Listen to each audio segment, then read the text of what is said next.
salam sejahtera bagi kita semua. Om Swastiastu, Namo Buddhaya, salam kebajikan. Perkenalkan, nama saya Syaiful Kadandi, merupakan dosen tetap pada program studi S1 Farmasi Sekolah Tinggi Ilmu Kesehatan Pelita Ibu Kendari. Video ini merupakan bagian dari pernyataan diri dalam unjuk kerja Tridharma Perguruan Tinggi atau PDD UKAP TPT untuk sertifikasi dosen tahun 2026, khususnya dalam aspek pengajaran. Melalui video ini, saya akan memaparkan secara singkat tentang perkuliahan yang saya ampuh, yaitu mata kuliah farmasi klinik. Mata kuliah ini dirancang untuk membekali pengetahuan dan kemampuan mahasiswa tentang optimalisasi terapi, pencegahan dan resolusi masalah yang berkaitan dengan drug-related problem, pemberian pelayanan informasi obat, dan konseling serta pemantauan terapi obat dalam rangka mencapai penggunaan obat yang rasional, aman, dan efektif. Mata kuliah ini berbobot 3 SKS pada semester 7, di mana menggunakan pendekatan kuliah interaktif, small group discussion, cooperative learning, serta menekankan pada problem based learning, hingga mahasiswa tidak hanya belajar teori tetapi juga praktek dalam menganalisis berbagai kasus farmasi klinik real dengan menggunakan prinsip evidence-based medicine. Ini diharapkan dapat mempersiapkan mahasiswa yang kompeten ketika nanti melanjutkan pada jenjang berikutnya, yaitu profesi apoteker, hingga nanti melakukan pekerjaan kefarmasian secara langsung kepada masyarakat. Baik, adapun topik-topik dalam mata kuliah ini yaitu pada pertemuan ke-1 mengenai konsep teoritis dan ruang lingkup farmasi klinik, kedua prinsip praktek pharmaceutical care, ketiga konsep teoritis secara umum dan khusus tentang problem oriented medical record, keempat tentang physical examination, kelima interpretasi data laboratorium, keenam metode analisis kasus farmasi klinik, metode SOAP dan evidence based medicine, ketujuh, metode analisis kasus farmasi klinik, metode PAM dan FARM. Kedelapan, drug-related problem atau DRP. Kesembilan, penggunaan obat yang rasional. Pertemuan ke-10, monitoring efek samping obat. Ke-11, prinsip penggunaan obat pada kehamilan. Ke-12, prinsip penggunaan obat pada pediatri. Pertemuan ke-13, prinsip penggunaan obat pada geriatri. Dan pertemuan ke-14 terakhir yaitu tentang drug induced disease. Komponen utama dalam mata kuliah ini menerapkan DIA, yaitu Delivery Interaction Assessment. Delivery yaitu materi kuliah dan RPS dapat diakses langsung oleh mahasiswa, persentase tatap muka untuk mendukung pemahaman mahasiswa. Kemudian interaction, komunikasi dua arah antara mahasiswa dan dosen, seperti diskusi, tanya jawab, dan refleksi bersama. Assessment yaitu penilaian mata kuliah, mencakup penilaian formatif dan sumatif. Formatif itu berupa diskusi, kuis, presentase, dan kehadiran. Sedangkan sumatif berupa ujian tengah semester dan ujian akhir semester. Adapun bobot penilaian yang diberikan pada mata kuliah ini diantaranya 30% ujian akhir semester, 30% ujian tengah semester, 20% tugas, 10% kuis, dan 10% kehadiran. Metode pembelajaran dilakukan secara blended learning, kombinasi antara tatap muka melalui online platform seperti Zoom, Google Meeting, dan WhatsApp Group. Selanjutnya, Anda akan menyaksikan cuplikan video pembelajaran saya bersama mahasiswa, yakni pada pertemuan ke-6 tentang metode analisis kasus farmasi klinik SOAP. Selamat menyaksikan. Bismillahirrahmanirrahim. Assalamualaikum warahmatullahi wabarakatuh. Waalaikumsalam warahmatullahi wabarakatuh. Selamat pagi adik-adik sekalian. Ya, kita bertemu lagi pada kesempatan kesekian kali ya untuk mata kuliah farmasi klinik. Tentu dengan judul yang sudah kita sepakati sebelumnya ya. Nanti sebentar kita bahas. Sebelum kita mulai, saya ingin tanya dulu kabar dari adik-adik sekalian. Bagaimana kabarnya hari ini? Baik. Semoga semuanya sehat ya. Buat yang kurang sehat, semoga segera disembuhkan. Dan sebelum kita mulai adik-adik belajar, marilah kita berdoa terlebih dahulu dengan kepercayaan kita masing-masing. Berdoa dimulai. Ya, doa selesai. Oke, selanjutnya kita akan absen terlebih dahulu ya untuk mengecek kehadiran dari adik-adik, teman-teman sekalian. Yang pertama Amelianti. Hadir Pak. Dela. Hadir Pak. Oke, ini. Ya. Selanjutnya kita akan masuk pada pembelajaran kita ya adik-adik. Jadi judul mata kuliah kita pada hari ini yaitu tentang metode analisis kasus farmasi klinik. Kalau adik-adik ingat ya, minggu lalu kita, minggu-minggu sebelumnya ya, kita setidaknya sampai sekarang sudah 5 pertemuan ya. Masih ingat ya, ini sekedar untuk mengingatkan kembali ingatan adik-adik sekalian. Dan hari ini kita masuk pada pertemuan ke-6 ya, yaitu tentang metode analisis kasus farmasi klinik, yaitu metode SOAP. Untuk outline perkuliahan kita pada hari ini, diharapkan ya adik-adik itu setelah belajar pada hari ini itu mampu menjelaskan konsep analisis farmasi klinik, yaitu konsep SOAP. Kemudian yang kedua, memahami penerapan metode analisis. Jadi setelah mampu menjelaskan konsepnya, adik-adik bisa menerapkan. Kemudian yang ketiga, nanti kita coba mengerjakan kasusnya, penerapannya secara langsung. Jadi nanti di akhir saya akan berikan suatu kasus dan kita belajar untuk menggunakan metode analisis SOAP. Oke baik, sebelum masuk ke dalam materinya secara langsung, saya ada sebuah video sebagai pengantarnya materi kita pada hari ini. Jadi nanti nonton adik-adik diperhatikan, kemudian saya minta adik-adik memberikan tanggapan ya mengenai video yang saya tampilkan.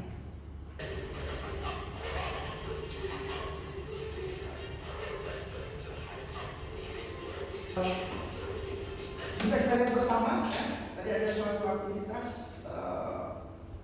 seorang farmasi klinis ya yang bekerja di suatu rumah sakit. Kira-kira menurut kalian apa yang bisa kalian ceritakan ya dari aktivitas yang ada di dalam video tadi? Ada yang bisa? Saya Pak. Ya, silakan coba kalian. Jadi pada video itu di sebuah rumah sakit tersier itu saya melihat farmasis melakukan diskusi sesama farmasis, melakukan penyiapan obat, mencegah kesalahan penggunaan obat di awal, membuktikan rekonsiliasi, serta mendata data-data pasien dan memastikan pemberian terapi itu aman dan tepat, serta farmasis membantu mengurangi beban kerja para perawat. Oke. Sudah, Pak. Sip. Kita apresiasi ya. Sudah relevan dengan materi kita pada hari ini sebenarnya adik-adik. Kalau kalian lihat tadi, ada yang sibuk pegang kertas ya, ada yang diskusi ya, kemudian ada yang menyiapkan obat ya. Dan kata kuncinya kalau ada yang dilihat tadi sebenarnya dikatakan bahwa mereka melakukan aktivitas kefarmasian itu untuk memastikan bahwa obat itu aman ketika sampai pada Pak. Sebenarnya kenapa harus ada metode SOAP ya dalam analisis kasus atau pekerjaan kefarmasian itu? Dalam pelayanan farmasi klinis itu diperlukan dokumentasi yang pertama harus sistematis, oke, runut ya. Kemudian terstruktur, mudah dipahami. Kemudian tentunya menjadi bukti pelayanan farmasi. Itulah bukti kita melakukan pekerjaan kefarmasian di rumah sakit. Oke. Jadi SOAP itu merupakan metode dokumentasi yang paling banyak digunakan di rumah sakit. Ya, jadi ini akan sangat berguna nanti ketika kalau misalkan adik-adik bekerja di rumah sakit. Pengertian SOAP, apa sih itu sebenarnya SOAP? Jadi SOAP itu adalah singkatan dari SOAP, subjektif, objektif, assessment, dan plan. Oke, itu merupakan singkatan dari itu ya. Nah, apa sih itu subjektif? Jadi subjektif itu data yang berasal dari pasien. Kemudian yang kedua objektif data yang berasal dari hasil pemeriksaan, ya, dari pemeriksaan. Kemudian yang ketiga, asesmen itu adalah analisis masalah. Siapa yang melakukan? Tentu karena ini kalian nanti sebagai calon apoteker tentu yang melakukan adalah apoteker. Jadi kalian yang melakukan analisis masalah atau assessment. Dan yang terakhir yaitu plan, rencana, ya. Setelah kalian melakukan assessment, analisis masalah, tahu masalahnya, apa plannya kalian, rencananya kalian untuk masalah tersebut. Oke, itulah ya. Jadi dia merupakan metode, ya, metode untuk melakukan analisis kasus farmasi klinik. Nah, mari kita mulai satu persatu, ya. Kita bahas satu persatu. Mulai dari subjektif. Apa saja komponen dari subjektif? Jadi subjektif itu, adik-adik sekalian, teman-teman sekalian, dia merupakan data apa yang dirasakan oleh pasien. Oke, data yang dirasakan oleh pasien atau yang dapat diamati tentang pasien. Jadi merupakan gambaran apa adanya, ya, mengenai pasien.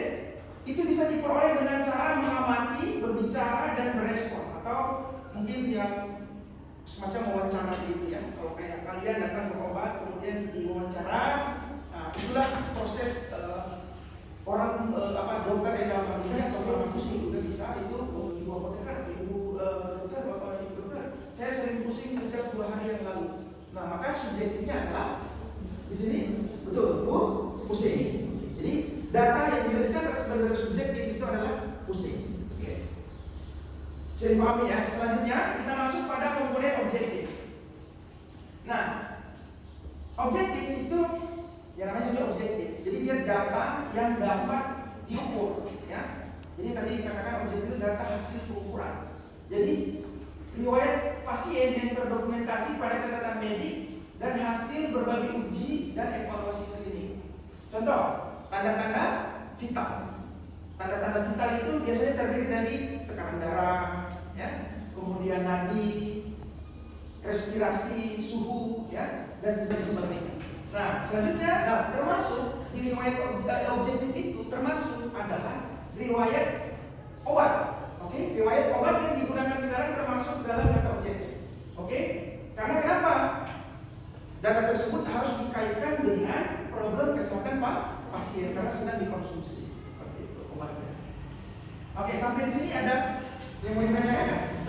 Oke, silakan. Pak silakan, Andis. Perkenalkan, nama saya Setiawan. Saya ingin bertanya, Pak. Kan tadi Bapak jelaskan di komponen subjektif itu ada pengambilan data menggunakan riwayat penggunaan obat pada pasien. Dan pada komponen objektif juga ini ada pengambilan data menggunakan riwayat obat pasien. Dan kedua komponen ini sama-sama menggunakan pengambilan data tersebut. Jadi apa beda dari keduanya? Terima kasih. Pertanyaan yang bagus sekali, ya, dari saudara Andis, ya. Tadi betul, ya, bahwa memang di data di komponen subjektif itu ada data bisa masuk ini riwayat penggunaan obat. Nah, cuma memang bedanya kalau di data subjektif itu riwayat penggunaan obat terdahulu. Oke? Jadi yang lampau yang sudah tidak digunakan lagi sekarang. Sementara kalau pada data objektif, ya, kalau pada data objektif itu riwayat penggunaan obat sekarang, oke, yang sedang dikonsumsi. Oke, selanjutnya adalah komponen asesmen. Oke, sebelum dibahas jauh lebih dalam, di sini ada 2 gambar yang saya coba, ada yang bisa gambar pertama dulu. Kira-kira kalau gambar pertama kalian itu melihat gambar apa? Ayo. Wajah. Gambar wajah. Gambar apa lagi? Ada orang duduk, terus pohon ditebang, terus di awal sekali tadi kalian mengatakan bahwa itu adalah wajah wajah. Tapi setelah kalian teliti, ternyata di antara gambar kutu itu ada detail mengenai gambar-gambar yang lain, ya. Tadi ada orang duduk, ada pemandangan, ada rumah, ada pohon, dan itulah salah satu aktivitas melakukan asesmen. Jadi kalian melihat detail ya, analisis. Seperti itulah cara menganalisis. Kemudian gambar yang kedua, ada yang bisa menjelaskan? Saya Pak Dari, saya akan menganalisis dari gambar yang ditunjukkan. Di situ kan terlihat gunung es, yang di situ penampakannya itu yang bagian atas hanya terlihat sebagian. Lalu yang di bawahnya itu terlihat dia lebih banyak. Jadi itu kayak komisi analisis jangan saja dilihat secara langsung, tapi harus digali lebih dalam. Di situ akan menemukan masalah yang intinya di situ. Oke, great. Baik, kasih apresiasi ya. Ya, jadi sebenarnya kalau kalian mungkin pernah baca, jadi ini namanya fenomena iceberg ya, di mana ini seringkali dihubungkan dengan pengalaman hidup ya, dalam masalah-masalah apa gitu, kadang-kadang tidak seperti di permukaan ya. Kadang di permukaannya terlihat sederhana, tetapi di balik itu ada masalah yang besar. Apa sih isi dari asesmen? Yang pertama, tentu kita melakukan identifikasi masalah klinis. Oke. Yang kedua, evaluasi efektivitas terapi. Ketiga, evaluasi keamanan terapi.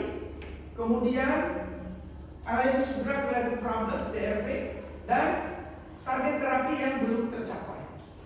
Nah, komponen dari asesmen ini mesti kita lakukan harus berdasarkan data. Data yang mana? Tadi subjektif dan objektif. Harus berdasarkan itu. Jadi kita tidak boleh berpendapat, kita nggak boleh beropini. Jadi kita ketika melakukan asesmen harus betul-betul baik. Ini di sini menurut Paul dan kawan-kawan. Yang pertama adalah indikasi tanpa obat, orang sakit tapi tidak diberi obat. Yang kedua, obat tanpa indikasi, orang diberi obat, pasien diberi obat tapi sudah tidak sakit. Yang ketiga, obat diberikan tapi tidak berefek atau tidak efektif. Yang keempat, kadang-kadang dosisnya terlalu rendah ya, di bawah dosis terapi. Kemudian bisa juga dosis terlalu tinggi ya, itu juga. Yang keenam, bisa reaksi obat yang merugikan, yang tampaknya juga itu bisa muncul. Kemudian interaksi obat biasanya terjadi ketika obat itu terlalu banyak digunakan ya, baik diresepkan ataupun menggunakan secara mandiri ya. Terlalu banyak minum obat, jadi bisa berinteraksi satu obat mengganggu obat satu dan obat yang lain. Dan terakhir itu tentang ketidakpatuhan. Jadi pasien dapat obat tapi tidak benar atau tidak patuh. Selanjutnya ada komponen plan. Jadi plan itu apa saja? Dia meliputi penyesuaian terapi, monitoring efektivitas, monitoring efek samping, edukasi pasien, konseling, jadwal follow up. Jadi ini planning yang bisa kalian lakukan atas masalah-masalah yang ditemukan pada proses asesmen tadi ya. Oke. Nah, selanjutnya alur penyusunan SOAP. Jadi pertama tentu pasien datang. Ketika pasien datang akan dilakukan pengumpulan data ya. Nah, pengumpulan data tadi datanya berupa subjektif, objektif. Nah, setelah itu kita lakukan asesmen. Setelah kita dapatkan masalahnya apa, kita lakukan planningnya, buat planningnya, rencananya apa atas masalah tersebut serta pemantauannya. Jadi setelah diberikan planningnya apa, tentu tidak hanya berhenti di situ, harus dipantau ya keberlanjutannya. Oke, sekarang ya di slide sudah adik-adik lihat ya, teman-teman lihat. Terus gimana Pak cara kita menerapkan metode SOAP ini? Ya, pada slide sudah tampil sebuah tabel yang biasanya cara menerapkan SOAP itu menggunakan tabel secara sistematis seperti ini ya. Jadi mulai dari nomor ya, kemudian berikutnya diagnosa atau problem mediknya, diikuti dengan SOAP, subjektifnya apa, objektifnya apa, asesmennya apa, dan planningnya apa. Jadi adik-adik kalau bisa dilihat di sini, jadi kita per problem medik ya.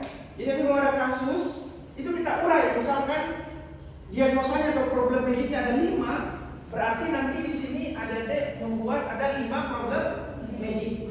Karena setiap problem medik itu harus dianalisis. Kira-kira bisa ya? Kira-kira bisa memahami lembar SOAP ini? Jadi setelah ini saya berikan kasus dan nanti kalian kerjakan. Oke, kita praktek ya, kita coba langsung mengisi pada lembar SOAP ini. Ya, sekarang di kasusnya silakan ya, nanti saya beri waktu sekitar 5 menit ya untuk mengidentifikasi setidaknya ya kalian bisa mengisi kasus ini, diisi, dipindahkan ke dalam lembar SOAP tadi ya. Boleh diskusi.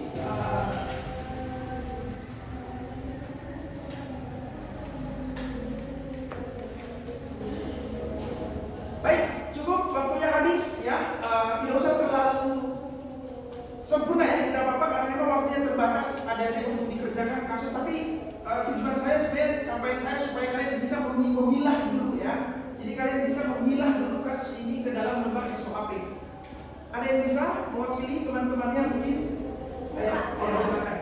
Oke, bagi saya adalah jadi silakan tulis hasil kerjanya. Kemudian nanti kita bahas bersama-sama ya. Jadi dari analisis tadi di sini kami dapat 4 problem medik, yang dimana problem pertama itu ada hipertensi grade 2 dengan subjektif dia usia 56 tahun, TDS 190, dimana dia juga suka merokok 2 bungkus per hari. Kemudian untuk objektifnya tekanan darahnya itu sampai 180/100. Problem itu saja analisis dari yang kasus ini. Cukup ya. Ada komentar dari adik teman-teman yang lain mungkin tambahan? Ya, ada yang berbeda boleh jadi ya. Baik, terima kasih atas kesempatan yang diberikan. Di sini yang berbeda itu di program medik DMTP2. Kalau menurut kelompok kami untuk rekomendasi metformin itu belum tepat karena menurut Perkeni glukosa dengan 450 mg itu terapi awalnya diberikan terapi insulin. Mungkin itu saja. Terima kasih. Oke, great. Masih apresiasi yang buat. Jadi betul ya tadi tentu untuk planningnya kalau Dela di sini merekomendasikan metformin, sementara kalau Jenny tadi insulin dan literaturnya menggunakan Perkeni. Jadi bagus sekali ya adik-adik. Memang kita jawabannya harus berbasis bukti. Oke, jadi bukti itu maksudnya literatur ya, sumbernya harus jelas dan harus terbarukan. Tetapi overall ini sudah sangat-sangat bagus sekali kalau saya lihat ya dari 0 sampai 100 pekerjaannya ini ya dari kelompoknya tadi. Saya anggap ini mewakili dari semuanya ya, ini juga jawaban dari Jenny. Saya rate dari 0 sampai 100 ini 95. Kasih aplaus ya. Dalam mengerjakan SOAP adik sekalian, kesalahan yang sering terjadi itu ya, ada beberapa yang sering terjadi ya ketika kita mengerjakan SOAP. Yang pertama, subjektif itu berisi opini, farmasis itu tidak boleh beropini. Harus selanjutnya, asesmen itu hanya mengulang data. Jadi ketika kalian melakukan asesmen, seringkali ya mahasiswa itu hanya mengulang data, bisa problem medik, bisa jadi tidak, asesmen itu adalah mencari masalah yang berkaitan dengan obat. Selanjutnya tidak mengidentifikasi DRP. Jadi di asesmen itu tidak berisi DRP. Ya itu yang kita cari adalah DRP karena itulah bidang kita, masalah yang berkaitan dengan obat. Selanjutnya ketidaksesuaian asesmen dengan plan. Masalahnya apa, planningnya apa. Seperti itu ya. Kemudian plan tidak spesifik. Nah, sebaliknya tidak ada monitoring. Jadi sebaiknya ada proses monitoring ya. Setelah pasien direkomendasikan menggunakan obat, ada plan untuk melakukan monitoring, untuk memantau seperti efek samping, ya, tips menyusun SOAP. Yang pertama, kita gunakan data yang valid. Bedakan fakta dan opini. Ya, kalau opini ya mungkin tadi subjektif ya, karena pasien. Kalau fakta itu ya biasanya yang objektif. Asesmen harus berdasarkan evidence ya, harus berbasis bukti, bukan pendapat kita sebagai farmasis. Kemudian plan itu harus yang bersifat SMART ya, atau spesifik, measurable, achievable, relevan dan time bound. Dokumentasi harus jelas dan sistematis. Oke, sebagai kesimpulan, adik-adik, SOAP merupakan metode standar dokumentasi farmasi klinis ya. Jadi dia dokumen standar. Yang kedua, analisis SOAP itu membantu mengidentifikasi DRPS. Oke, memecahkan masalah DRPS. Asesmen menjadi inti dalam pengambilan keputusan klinis. Jadi asesmen kita itu menjadi keputusan klinis. Jadi harus betul-betul dilakukan secara baik. Plan harus berbasis bukti. Jadi rencana kita harus berbasis bukti, bukan kata kita. Oke, harus berbasis evidence dan berorientasi pada keselamatan pasien. Yang terakhir, penguasaan SOAP merupakan kompetensi utama seorang farmasi klinis. Nah, kalian nih sebagai calon apoteker masa depan ya, bisa dilihat ya kemampuan dalam menggunakan metode SOAP ini mesti kalian kuasai ya, karena di kemudian hari pasti akan sangat berguna sebagai kompetensi kita ya, sebagai seorang farmasi. Oke, ini daftar pustaka yang akan digunakan ya dalam materi ini. Nanti adik-adik bisa jadikan sebagai acuan bahan bacaan ya nanti di rumah. Untuk tugas minggu depan kita ada tugas ya adik-adik, tapi ini sifatnya sebagai tugas pendahuluan saja, hanya sebatas merangkum nilainya yang dari 24 jam nanti bisa dikirim melalui email. Oke, sudah? Ya cukup ya. Terima kasih. Demikianlah mata kuliah kita pada hari ini. Ya, semoga bisa mendapat manfaat dari pertemuan hari ini. Terima kasih atas waktunya adik-adik sekalian. Saya akhiri. Assalamualaikum warahmatullahi wabarakatuh. Waalaikumsalam warahmatullahi wabarakatuh. Baik, demikianlah cuplikan proses pembelajaran saya di pertemuan ke-6 mata kuliah farmasi klinik dengan topik metode analisis kasus SOAP. Semoga dapat menggambarkan mengenai metode pendekatan pengejaran saya yang tidak hanya belajar teori tetapi juga praktek dalam menganalisis berbagai kasus farmasi klinik nyata agar mahasiswa siap melanjutkan pada jenjang berikutnya, yaitu profesi apoteker hingga nantinya bisa menjadi tenaga kefarmasian yang kompeten dan profesional. Akhir kata, saya ucapkan terima kasih kepada Kementerian Pendidikan Tinggi, Sains dan Teknologi Republik Indonesia melalui Direktorat Jenderal Pendidikan Tinggi atas penyelenggaraan program pengembangan diri dosen untuk uji kompetensi terpadu atau PDD UKT PT. Ucapan terima kasih juga saya sampaikan kepada pimpinan perguruan tinggi Stikes Pelita Ibu Kendari, Ketua Program Studi S1 Farmasi, rekan-rekan dosen, tenaga kependidikan, serta seluruh mahasiswa yang telah mendukung terselenggaranya proses pembelajaran yang bermutu. Demikian saya sampaikan, semoga memberikan kontribusi dalam upaya peningkatan kualitas pendidikan tinggi di Indonesia. Waalaikumsalam warahmatullahi wabarakatuh.